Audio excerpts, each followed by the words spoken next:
3, 2, 1. Going live.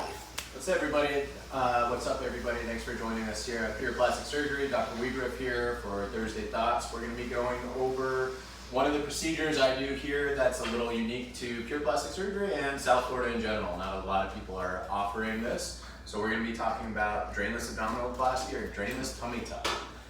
So we'll get into a little bit about what exactly that is, how it differs from a traditional tummy tuck, and what are some of the differences between the two in terms of recovery and stuff like that.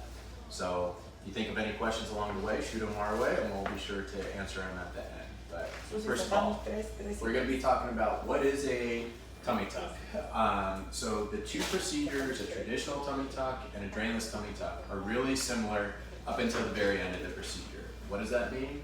Tummy tuck means it's an incision from hip to hip typically. We elevate all the skin and fat off of the muscle. We cut around your old belly button. We keep your same belly button, but we elevate past that all the way up to the chest so we can get to your muscles and repair your diastasis or your muscle separation in the middle. So up to this point, everything's the same between the two procedures. We repair your diastasis or your muscle separation. We also do some liposuction of your flanks to improve your curves a little bit. And then the difference really starts to come into the closure of this procedure. So typically with a typical tummy tuck, we just leave drains in that big space that we created, pull everything tight, you pop out your belly button through a new hole, and the drains sit there and they remove any fluid that accumulates in that space that we've created. The drainless tummy tuck, all we're doing differently is we're closing down that space. So we're closing down the space with something called progressive tension sutures. And those sutures push all the skin and fat back down to the muscle. They eliminate that space where fluid can accumulate. So this is really the key difference between the two procedures. And what does this allow us to do? It allows us to not have to leave any drains behind. And how does that help you? You don't have the discomfort of little drains pulling and tugging. You don't have to worry about recording the drain outputs. You don't have to go through what some patients really fear is the removal of the drains after being in for 10 to 14 days, depending on how much fluid you're putting out. And you can also shower quickly, and I honestly feel that it helps speed up the healing process because rather than having all that skin and fat shifting over your muscles, it's now tethered down to the muscles, and it actually allows the healing process to happen a little bit more quickly. What are some of the downsides to the drainless tummy tuck technique if we have all these advantages? That would be increased time in the operating room. It takes me a few extra minutes to place those sutures, those progressive tension sutures, so increased time in the operating room, a little increased cost. You may have temporary dimpling of the skin where those sutures are securing the skin and fat back down to the skin. That's temporary and it goes away as the sutures dissolve. So those are really the only downsides to it, and overall it's a very positive thing that my patients really love and come to me for specifically this procedure. So do we have any questions regarding drainless tummy tuck or anything else?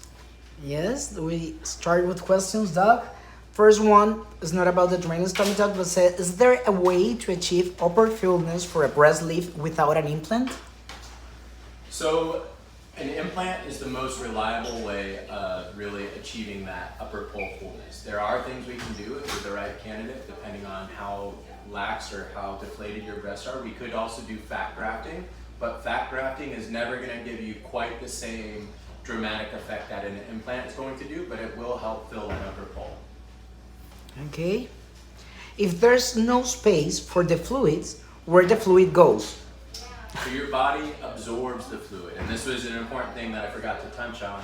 The recovery process for a drainless tummy tuck, your garments and getting lymphatic massages are very important because even though we close down most of that space for that fluid to accumulate, it still can accumulate in between the sutures, and so getting garments that give good compression and then getting lymphatic massages, which helps dissipate whatever little residual fluid remains to your lymphatic system for it to go into your venous system and get just go through your venous system and get absorbed by your body. What add-ons can be added with you and having a mommy makeover and one chin lipo and arm lipo? So Lipo and arm lipo, we're limited with mommy makeovers in the state of Florida. We can't do more than 1 liter of liposuction. So it kind of depends on the individual, but we can typically do some arm liposuction and some liposuction of the flanks like I mentioned. Okay, and what about the chin lipo? Yeah. Chin lipo, yes, we can typically do that because that's a very small amount of liposuction. Oh, okay. Could you explain the massage process for a tummy tuck? So the massage process for a tummy tuck, starting at 2 or 3 days after surgery, you start getting lymphatic massages, and ideally you can get these every day for the first 7 to 10 days, and then you can back off and go every other day or every third day as we get out a little bit further from the procedure.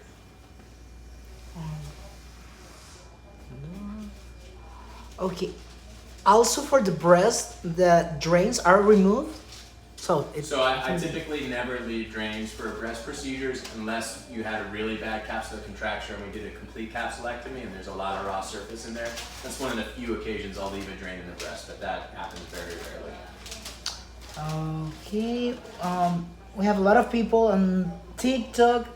There are just comments, no questions Awesome. here. Thank you. This is one of our first lives with TikTok, so appreciate you guys joining in. Okay.